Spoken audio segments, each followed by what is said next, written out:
آج آپ کو پتا ہے کہ آج جو دن منایا جا رہا ہے غیر اقوام کی طرف سے اور مسلمانوں کو اس کی طرف رغبت دلائی جا رہی ہے. اب سے کچھ سال پہلے تک کوئی اس سے واقف نہیں تھا، نام بھی نہیں سنا تھا. ویلنٹائن ڈے یہ کیا چیز ہے کوئی جانتا بھی نہیں تھا، لیکن میڈیا نے اس کو ایسا عام کر دیا. ریڈیو پر آپ سن لیجئے، ٹی وی پر آپ سن لیجئے کہ وہ بات ہی اسی قسم کی کرتے ہیں، رات دن یہی باتیں ہو رہی. اس کا مطلب یہ ہے کہ لڑکیاں کھلے عام بے حیائی کا مظاہرہ کریں، لڑکے کھلے عام بے حیائی کا مظاہرہ کریں.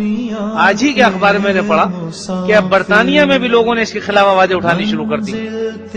حالانکہ یہ بے حیائی آئی وہیں سے، لیکن انہوں نے بھی جو ہے اب جو کچھ وہ دیکھ رہے ہیں. آج ایک اخبار میں تھا کہ یعنی انہوں نے اس دن کے حوالے سے ایک سروے جب کرایا تو پتہ چلا کہ 10 سال کی بچیاں 39 بچیاں 10 سال کی وہ حاملہ اور امید سے پائی گئی پرائمری اسکول. چنانچہ انہوں نے پابندی کا مطالبہ کیا. واقعی ہمارے یہاں ان چیزوں کو عام کیا جا رہا ہے کہ صاحب یہ اس سے ترقی اپنے آپ کو ترقی یافتہ ثابت کرنے کی کوشش کی جا رہی ہے.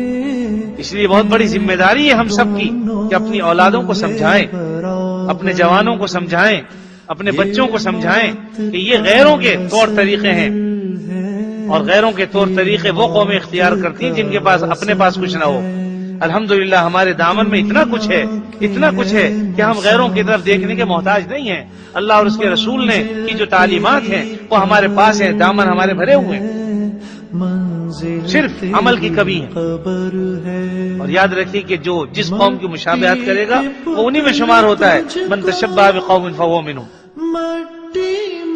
اب سے صدیوں پہلے روم میں جو بادشاہت تھی اس کا جو بادشاہ تھا وہ ظالم تھا. اس نے مختلف ظالمانہ قانون رائج کیے تھے. وہ ایک راہب اور پادری جس کا نام ویلنٹائن تھا، اس نے اس زمانے میں اس نے آواز اٹھائی ظلم کے خلاف. شادی پر پابندی لگا دی تھی، اور بعد میں پھر یہ ہوا کہ وہ یعنی بعض روایات کے مطابق کہ وہ خود اس بادشاہ کی لڑکی پر عاشق ہو گیا، جس کی پاداش میں بہرحال اس بادشاہ نے اس کا سر قلم کرا دیا.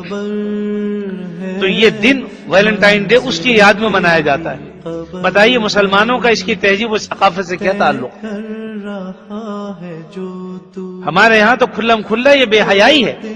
اللہ کا شکر ہے کہ بعض حکومتیں اس طرح متوجہ ہو رہی ہیں، جیسا کہ ملائیشیا اور اسی طریقے سے سعودی عرب، اور سچی بات یہ میں تو کہوں گا ہم سے زیادہ ہندوستان میں اس کے خلاف ہندوؤں نے آواز اٹھائی کہ ہم یہ یورپ کی تہذیب اپنے ملک میں داخل نہیں ہونے دیں گے.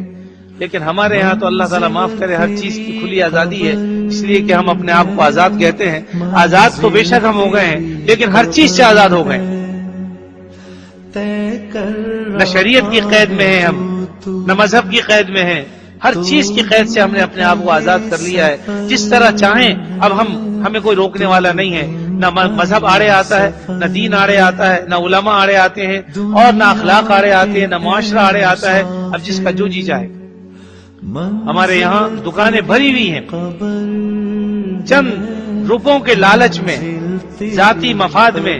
یاد رکھیے کہ یہ جو پیسہ حاصل ہو رہا ہے یہ بھی ناجائز اور حرامی ہوگا، کیونکہ کسی اچھے کام کے اور اچھے مقصد کے لیے اس کو استعمال نہیں کر رہے. لیکن اب مسلمان قوم ایسی ہو گئی، اللہ تعالی ہمارے حال پر رحم کرے. ہم پھر بھی اللہ کے رحمت کے منتظر ہیں کہ بے حیائی کے کام کو ترویج دے رہے ہیں، بے حیائی کے کام کو پھیلا رہے ہیں، اور اس میں معین اور مددگار بن رہے ہیں. اور ہم یہ چاہتے ہیں کہ اللہ تعالیٰ اپنی رحمتیں نازل کرے.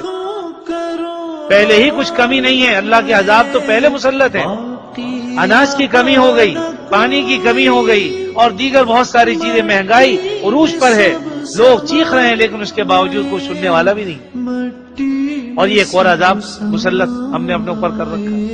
اب تو یہ حالات ہیں اور یہ معاملات ہیں. بہرحال اللہ تعالیٰ اپنے فضل و کرم سے ہم سب کی اصلاح فرمائے، ہم سب کی کوتاہیوں کو معاف فرمائے۔ ضرورت ہے اس بات کی کہ اپنے مسلمان بھائیوں کو برائیوں سے اور جو چیزیں برائیوں کی طرف لے جانے والی ہیں ان سے آگاہ کرتے رہیں۔ یقیناً محبت اور پیار کے ساتھ بات کہی گئی ہو تو اس کا اثر بھی ہوتا ہے۔ اللہ تعالیٰ اپنے فضل و کرم سے ہم سب کی اصلاح فرمائے، جو خامیاں کوتاہیاں ہماری ہیں ان کو دور فرما دے، اور اپنی اولاد کی قدر کی ہمیں توفیق عطا فرمائے تاکہ اولاد کو بھی ماں باپ کی قدر معلوم۔ الحمدللہ۔